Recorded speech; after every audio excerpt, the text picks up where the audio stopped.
Halo semuanya, gimana kabarnya, Rek? Sehat-sehat kah? Halo, halo. Sehat-sehat. Kalau kalau Fik Oke, sehat-sehat Ramli. sip-sip. Nah, kan hari ini kita meet itu buat bahas materi yang mau dipakai buat agenda publikasi kita yang baru nih. Nah, terus dari si acara tuh minta materinya tentang time series. Nah, dari kalian sendiri tuh ada ide nggak? Aku belum kepikiran ide sih. Ide ya soal time series. Ini kemarin sebenarnya ada sih, cuman aku lupa. Mungkin yang lain ada ide kah? Gitu lupa ya. Oh, ini nih, aku ada nih. Kemarin ada berita baru nih soal harga tiket kalau salah. Tiket pengunjung di Borobudur tuh naik gitu. Mungkin bisa dipakai tuh. Oh, boleh-boleh itu kayaknya bagus. Soalnya masih baru-baru juga kan itu beritanya. Iya bener lagi rame deh itu kayaknya di meme. Iya, ya, coba-coba share linknya dong. Nah, aku lihat Oh dulu. ya, aku share linknya ya. Oke, oke. Setelah tutup total akibat pandemi, kawasan wisata Candi Borobudur kembali dibanjiri wisatawan saat libur Lebaran 2022. Dinas Pemuda, Olahraga, dan Pariwisata Jawa Tengah mencatat ada sebanyak 153.070 wisatawan yang mengunjungi Candi Borobudur selama masa libur Lebaran. Kini, wisatawan yang hendak datang ke Candi Borobudur akan dibatasi karena struktur candi yang perlahan amblas. Berdasarkan rekomendasi UNESCO dan beberapa pihak ahli, Menteri Koordinator Maritim dan Investasi, Luhut Binsar Panjaitan, menyatakan bahwa jumlah pengunjung Candi Borobudur akan dibatasi menjadi 1.200 orang per hari. Tidak hanya itu, beliau juga menyatakan bahwa tiket masuk kawasan Candi Borobudur akan mengalami kenaikan.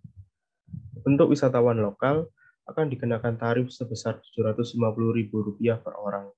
Sedangkan untuk wisatawan mancanegara menjadi $100 Amerika Serikat atau sekitar 1,4 juta rupiah per orang.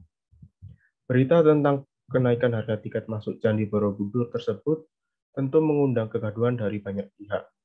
Para pedagang, terutama yang berada di sekitar kawasan Candi Borobudur, menolak kenaikan tarif masuk tersebut. Mereka menyatakan bahwa kenaikan harga masuk tersebut akan membuat pengunjung Candi Borobudur menjadi sepi, sehingga dagangan mereka menjadi tidak laku. Gubernur Jawa Tengah, Ganjar Pranowo, ikut angkat bicara mengenai kegaduhan yang terjadi. Beliau menegaskan bahwa kenaikan tersebut hanya berlaku untuk wisatawan yang hendak naik ke atas bangunan Candi Borobudur. Tetapi hal tersebut masih dibahas lebih lanjut. Bagus sih, sekilas. Kayaknya bisa dipakai nih. Nah, kan Hmm. kalau misalnya kita pakai judul ini ya, nanti kira-kira mau dibahas apa aja? Gini sih, kalau menurut aku sih kita bisa cari data pengunjungnya, terus dianalisis gitu terkait depannya setelah yang harganya naik itu gimana. Oh, jadi kita bandingin kalau misalkan harganya nggak naik gitu ya? Kayak gimana Nah, pengunjungnya? iya, iya, iya benar-benar. Oke, oke, boleh sih itu. Oh ya ini aku lihat di BPS juga ada nih data pengunjung Borobudur. Ntar aku bantu ya Dev buat analisisnya. Cakep, siap. Oke, nah karena udah fix ya ini ya idenya ya. Aku bagi tugas aja.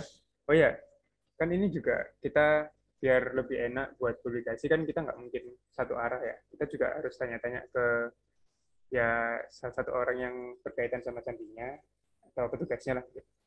Nah, aku bagi tugas aja. Jadi nanti kan Sydney sama Dava bisa cari data di BPS tadi sama sama dianalisis kalian ya tentang dari plotnya sampai peramalannya mungkin kalau bisa. Terus aku dari Mbak Mei bisa coba tanya-tanya sama petugas dan di Borobudurnya buat tanya-tanya terkait berita itu ya. Nah, Oke. dari itu kita meet lagi minggu depan buat nyampein progresnya gimana? Pada sanggup nggak kalau misal minggu depan? Sanggup sih jamnya sama kan ya? Ya, masih jadwalnya sama. Oke, siap-siap. Oke, dari Dava, dari Mbak Mei, ada yang ditanyain? Gak ada sih. Oke, udah. Kalau gitu agendanya udah udah bisa di aku tutup sih. Makasih ya semuanya. Bisa lanjut aktivitasnya.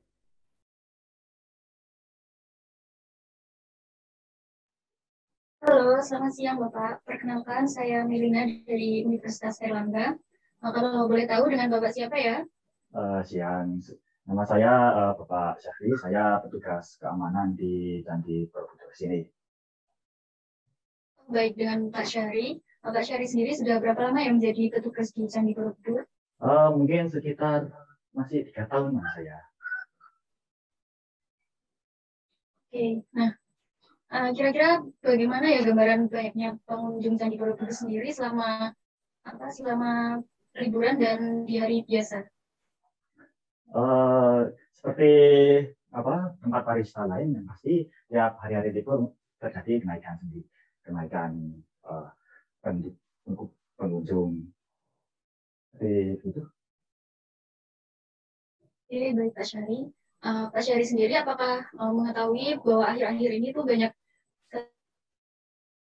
sekali berita yang mengabarkan bahwa tarif masuk dari Candi Borobudur sendiri akan dinaikkan. Apakah Pak Syahri mengetahuinya? Uh, dari saya sendiri ya pasti mengetahui tentu sebagai petugas keamanan sendiri. Memang bagaimana? Nah, menurut Pak Syahri sendiri, apa yang menyebabkan pemerintah itu menaikkan harga tiket masuk Candi Borobudur sendiri, Pak? Sebetulnya saya kurang tahu apa alasan sebenarnya pemerintah menaikkan harga tiket. Mungkin untuk demi kualitas gitu deh. Nah, selama Pak Syahri menjadi petugas sendiri, apakah Pak Syahri pernah menjumpai seperti pengunjung yang mencoret-coret relief atau membuang sampah sembarangan atau hal-hal yang mengganggu pelestarian Candi Borobudur sendiri?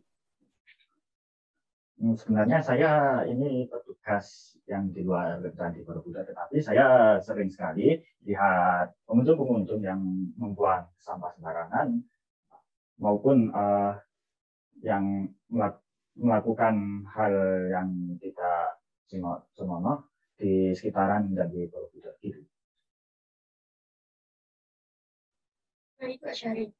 Untuk Pak Syahri sendiri, apakah Bapak menyetujui adanya kenaikan harga tersebut, Pak? Mungkin kalau saya bukan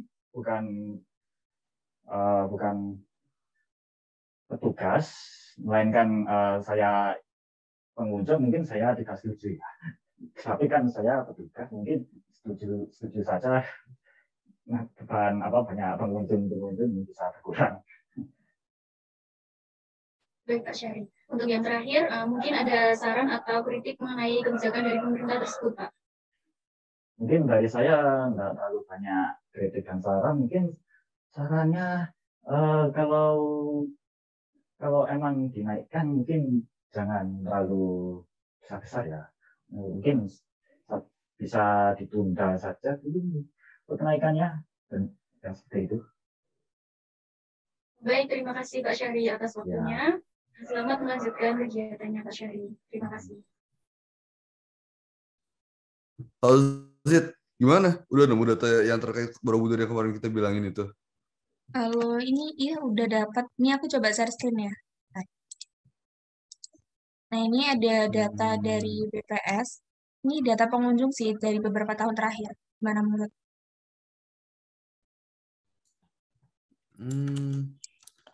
Oke sih, oke nih. Nanti langsung kita analisis aja ya kalau gitu ya.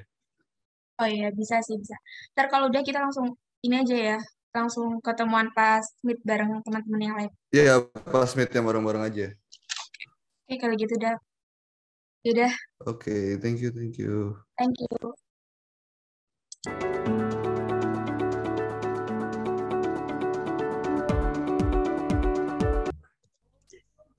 Oke, halo semuanya. Gimana? Ketemu lagi kita. Gimana kabarnya? Halo. Iya, udah aman. Oke. Maaf ya, nggak bisa on cam. Aku lagi double device soalnya. Nah, jadi kan minggu lalu kita udah bagi tugas ya. Nah, hari ini kan agendanya aku pengen dengar gimana analisisnya sama wawancaranya. Tapi tadi di Mbak Mei, kalau beliaunya lagi ada urusan jadi nggak bisa ikut meet. Tapi dia udah nyerahin hasil wawancaranya sih. Jadi nanti aku taruh di drive, kalian bisa lihat sendiri. Oh, kalau aku sama Zidni juga udah sih analisisnya. Kalau gitu bisa ditampil nggak? Aku pengen lihat. Oke, aku share screen ya. Bentar. Oke, oke. Ini masih disable. Mungkin izinnya bisa dikasihkan dulu. Oke, oke, udah. Coba lagi yuk. Nah, ini kan kemarin kita soal data pengunjung ya, wisatawan domestik, khususnya di Borobudur. Ini buat tren analisisnya time series data aslinya kayak gini, Fik. Terus ini buat ACF-nya, di sini ada leg musimannya di 12, ini buat PACF-nya. Nah, karena ini tuh kayak masih ada gelombang naik turun gitu kan ya, jadi kita lakukan transformasi box chart supaya datanya ntar stasioner dalam variasi. Nah, buat transformasi awalnya itu dia kan rounded value-nya min 0,05, min 0,5. Terus berarti kita transformasinya pakai 1 per akar ZT, biar nanti datanya itu stasioner dalam variasi. Nah, ini data ACF buat ini ACF buat yang udah ditransformasi kayak gini. Terus tadi kita difference juga di difference 1. Ini grafik time series-nya, terus ini buat ACF-nya, terus ini buat PACF-nya. Nah, dari plot ACF-nya, itu kan udah nggak ada kayak gelombang naik turun gitu ya. Terus pada plot ACF itu juga kelihatan ada leg 1 dan leg 12 yang keluar. Terus juga di PACF-nya terlihat ada leg 1 dan 12 yang keluar dari batas. Terus kita lanjut ke ADF test. Di ADF test ini kita dapat p-value 0,01, artinya data ini udah stasioner. Nah, terus kita coba cari nih model-model yang kemungkinan bisa masuk ke data ini. Ada beberapa, ada Imasar, Imasma, Imasarma, Arisar, Arisma, Arisarma, Arimasar, Arimasma, Arimasarma. Jadi ini untuk hasil forecastingnya ada dari nomor 1 sampai nomor 36 nih kita forecasting. Dan ya hasilnya bisa dilihat sendiri lah kayak gini. Ini untuk 36 bulan ke depan. Oke, cukup besar ya nilai. Menarik ini. Ini ya cukup besar. Kalau misal nanti kalau ada ketika pas kita cari data lagi, habis ada kenaikan harga ini, kalau sampai turunnya jauh berarti wah parah sih. Jadi keputusannya bisa dipertimbangin lagi lah ini harusnya. Iya. Udah emang agak aneh sih itu untuk keputusannya sih sebenarnya. Tapi ya nggak tahu ya saya mah. Oke, oke. Iya, mungkin perlu dikaji ulang kali ya. Ya kurang lebih gitu sih hasil analisis sama forecastingnya. Terus gimana selanjutnya? Oke, habis dari sini nanti aku bakal nyampein ke bagian Metinfo ya terkait hasil analisis kita. Mereka mau nampilin apa, nanti aku kasih tahu lebih lanjut. Oke sih. Oke, makasih teman-teman ya udah mau nyampein progres, udah nyulangin waktunya juga. Oke, boleh lanjutin aktivitasnya, Rek. Makasih. Oke, thank you guys. Thank you.